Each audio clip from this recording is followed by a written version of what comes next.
Guys अभी पता नहीं शायद कुछ सुबह के 9 बज रहे एंड मैं बैठा हूँ अपने स्टूडियो में बात करने के लिए अबाउट अ न्यू स्टोरी। पहले तो इतनी ज़्यादा ठंड का मौसम है, बहुत ज़्यादा ठंड हुआ है यहाँ पे। मुंबई में भी ठंड है वैसे गाइस, बाय द वे, अगर आप लोगों को पता ना हो तो। हम मुंबई वालों को ठंड बहुत ज़्यादा जल्दी लग जाती है, आई डोंट नो क्यों, पर हाँ लग रही है। एंड गाइस ठंड के साथ साथ जब मेरे टीम मेंबर्स मेरे को कभी कोई कहानी ला कर देते हैं कि अमान भाई देखो ये वाली कहानी के ऊपर हमें बात करना चाहिए, I just saw the story. मैं बस रीड किया इसको, बस एक बार रीड किया इस कहानी को, एंड इतनी ठंड में मेरी पूरी तरीके से फट चुकी है लिटरली। ये कहानी ना गाइज एक्चुअली पुणे की है और पुणे के एक थिएटर की है। गाइज पुणे में ना ऐसा बताया जाता है कि 90 से भी ज़्यादा थिएटर्स है, लेकिन वहाँ का ऐसा एक अकेला थिएटर है जहाँ पे सुबह में जाने में कोई किसी को दिक्कत नहीं होती, लेकिन आधी रात में वहाँ पे लोग कदम रखने से भी कतराते हैं, लोग डरते हैं, कांप उठते हैं उस जगह का नाम सुन के भी आधी रात में कि भाई नहीं वहाँ पे नहीं जाना है। सो ये जो कहानी, जब मैंने इसके आगे की बैक स्टोरी, इसकी जो एक्शंस थे वो सब कुछ सुन के आई वाज लाइक इस पे वीडियो बनाना चाहिए। Now we are making this video on this horror story. So आज मैं इसी के बारे में बात करूँगा।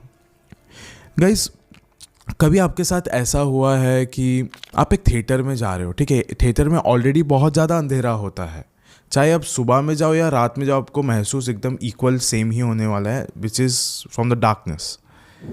अब बस आसानी से आपके कुर्सी के ऊपर बैठे हो, पॉपकॉर्न खा रहे हो, कोक पी रहे हो, एंड नीचे से कोई इंसान आपका पैर आके पकड़ लेता है एंड वो खींचने की कोशिश करता है अपने दलदल में, तो आपको कैसा लगेगा? ऐसी ही चीज़ें होती है उस थिएटर में।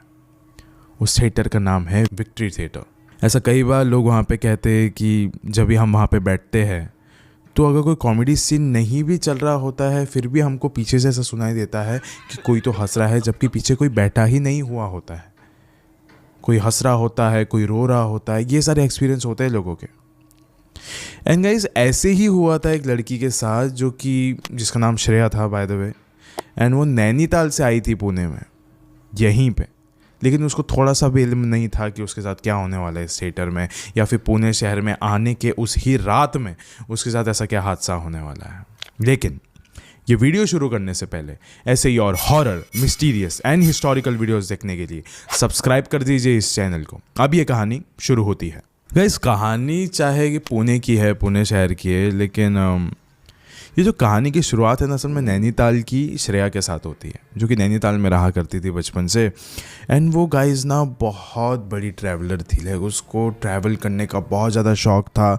ऐसा था कि उसके लाइफ का सिर्फ एक ही गोल था कि मुझे सिर्फ ट्रैवल ही करना है, सिर्फ ट्रैवल ही करना है, बस मेरे को सिटीज़ टू सिटीज़ घूमना है, कंट्रीज़ टू कंट्रीज़ घूमना है।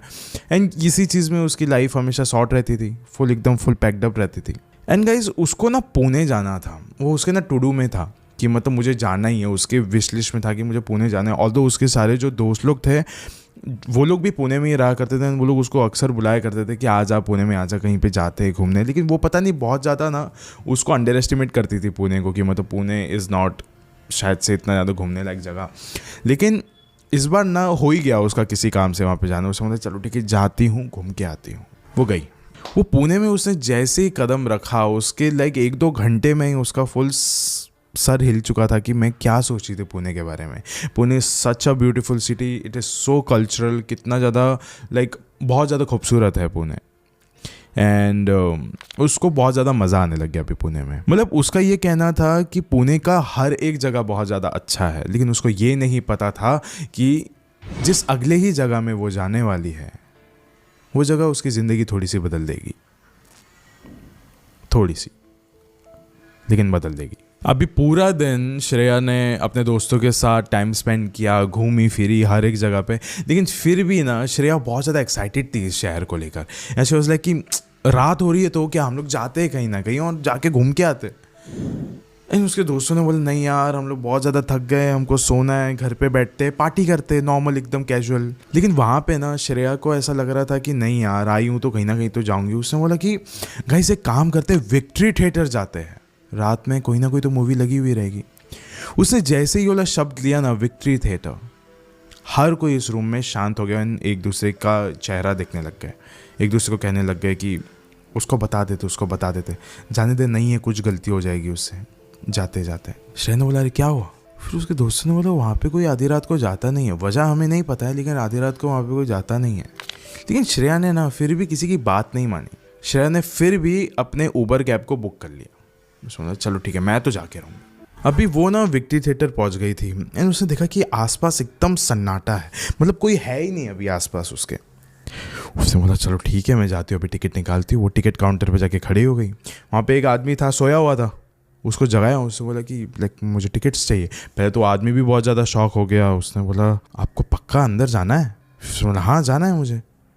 उसने चलो ठीक है लेकिन आप अकेले एक टिकट से कुछ नहीं होगा, कम से कम 4-5 लोग होने चाहिए तब जाके हम ये शो शुरू कर सकते हैं। सुना चलो ठीक है करते हैं। फिर वो 4-5 टिकट फिर उसी ने खरीद ली श्रेया ने। उसने बोला कि अब आई हूँ तो कम से कम 1-2 शो, मतलब एक शो तो एटलीस्ट देख के जाती हूँ। फिर वो ऊपर चले गए। पूरा थिएटर खाली था। आसपास ना कैंटीन में कोई उसको दिख रहा था, ना आसपास कोई वॉशरूम में उसको दिख रहा था। पूरा थिएटर एकदम खाली था। अब उसने जो थिएटर हॉल था वहाँ पे उसने एंट्री लिया, अंदर गई तो लाइट्स ऑन थे लेकिन पूरा थिएटर खाली था। सिनेमा हॉल पूरा खाली पड़ा हुआ था, कोई भी नहीं था आसपास। उसने बोला अरे ये तो बहुत अजीब बात है यार, यहाँ पे आधी रात में कोई है ही नहीं, शो अच्छे से लगा हुआ है लेकिन कोई है नहीं आसपास। ठीक है अब वो बैठ गई वहाँ पे। बैठने के बाद मूवी अपने आप चालू हो गई। ओके कोई कॉमेडी सीन आया, वो हंसने लग गई। एंड अभी ना कॉमेडी सीन अपने आप चला गया। ठीक है शांत हो गया था थोड़ा सा अभी माहौल, थोड़ा मतलब कुछ गाने वाने बज रहे थे। फिर उसके बाद ना पीछे से उसको हंसने की आवाज़ आई। उसको ना अभी तो कॉमेडी सीन ही नहीं है, फिर कौन हंस रहा है? श्रेया की हार्ट बीट ना अभी बहुत ज़्यादा तेज़ हो गई थी। थोड़ा सा भी एरी एनवायरनमेंट हो रहा था पूरे सिनेमा हॉल में। उसने बोला आस पास कोई भी नहीं है, पीछे कौन हंस रहा है? थोड़ी देर में उसको बातें करने की आवाज़ आ रही है लेकिन फिर भी ना वो पीछे नहीं मुड़ रही थी। लाइक वो बहुत हिम्मत जुटा के मूवी पे फोकस करने की कोशिश करी लेकिन उसका दिमाग ना थोड़ा सा बैक साइड पे भी था कि पीछे कोई ना कोई तो है। जब वो आई थी तभी तो टिकट्स नहीं बिकी होगी। ठीक है अभी उसको ऐसा लग रहा था कि शायद से हो सकता है कि कोई ना कोई तो आ गया होगा पीछे, किसी ना किसी ने तो टिकट ले ही ली होगी, है ना। फिर अभी ना वापस से कुछ आवाज़ें आने लगी एंड वो ना पीछे जस्ट मुड़ने ही वाली थी कि उसी वक्त इंटरवल हो गया एंड लाइट्स सारी की सारी ऑन हो गई। उसने पीछे मुड़ के देखा एंड पीछे कोई भी नहीं था लेकिन फिर भी वो जो आवाज़ें थी ना उसके कानों में थी अभी भी। लेकिन उस वक्त थिएटर में एकदम सन्नाटा था, सब खामोशी थी। बाहर जाके देखी कैंटीन में भी कोई भी नहीं था। जैसे वो आई थी थिएटर में वैसे का वैसा माहौल उसको वापस से देखने मिल रहा था इंटरवल में। श्रेया अंदर गई, जो लाइट्स थी वो भी अभी ऑफ होने ही वाली थी, मतलब 1-2 लाइट्स बस शायद से बाकी थी। एंड वो जैसे अंदर गई ना तो अंदर जाने के बाद उसने देखा कि उसके पीछे वाले ही कुछ सीट में 4 लोग बैठे हुए। फिर उसने वो 4 लोगों को देखा, वो लोग ना बात कर रहे थे।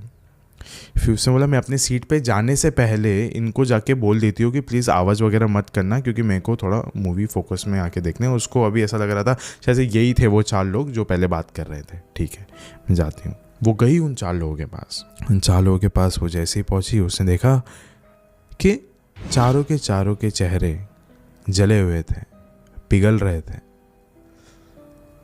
किसी की आंखें नहीं थी, किसी के हाथ नहीं थे, किसी के पैर नहीं थे। चारों में से 2 लोग हंस रहे थे और 2 लोग रो रहे थे। और एक चीज़ अभी श्रेया को पता चल गया था कि ये लोग जो भी हैं इंसान नहीं है, शैतान जैसे दिख रहे हैं लोग।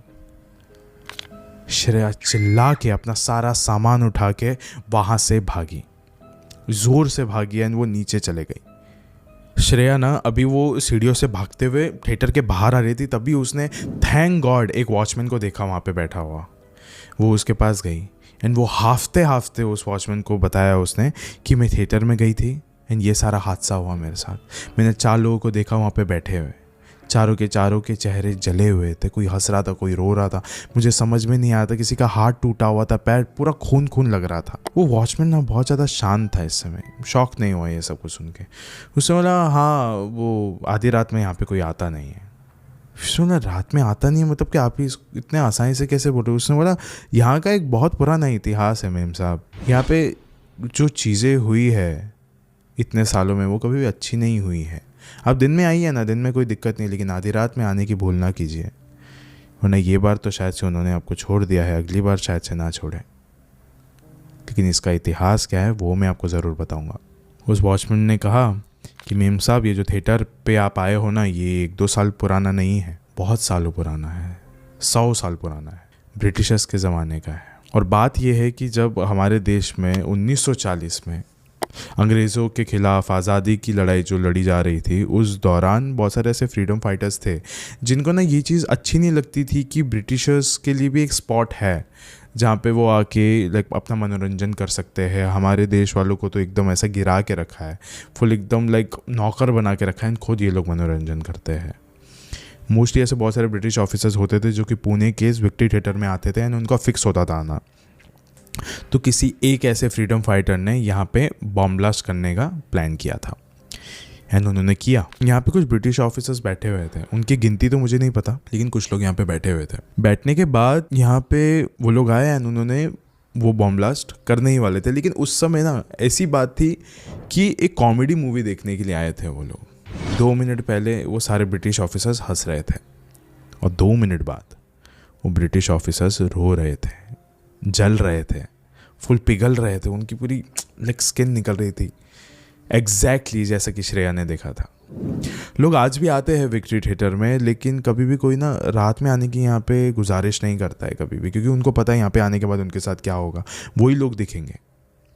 उनके अलावा भी बताया जाता है यहाँ पे ऐसे और भी बहुत सारे काले साए हैं, ऐसे और भी बहुत सारी आत्माएं भटकती है जिनकी मौत उन ब्रिटिश ऑफिसर्स की वजह से हुई थी इसी थिएटर में। बहुत गलत इतिहास रहा है यहाँ का मेम साहब। और श्रेया ये सब कुछ सुन के लाइक बहुत ही ज़्यादा डर चुकी थी। शी वाज लाइक कि अभी मतलब कुछ पल पहले ही मैं उन ब्रिटिश ऑफिसर्स के साथ थी जिनकी मौत 1940 में हुई है। लेकिन सोचिए ना गाइस, अगर ये आपके साथ होता तो कैसा लगता कि आप कुछ समय पहले एक ऐसे शख्स के साथ थे जो कि इस दुनिया में एग्जिस्ट ही नहीं करता। ये सेम चीज़ें श्रेया महसूस कर रहे थे उस समय। एंड गाइस, हमारे देश में ना ऐसी कई ज़्यादा ऐसी जगह है जहाँ पे बहुत सारे लोगों का कत्ल हुआ है। एंड कत्ल हो जाने के बाद भी उनकी जो रूह है वो वहाँ पे भटकती है एंड वो भटकने के बाद लोग उस जगह को हॉन्टेड बना देते हैं। एंड वो सेम चीज़ ये विक्ट्री थिएटर का भी सीन है।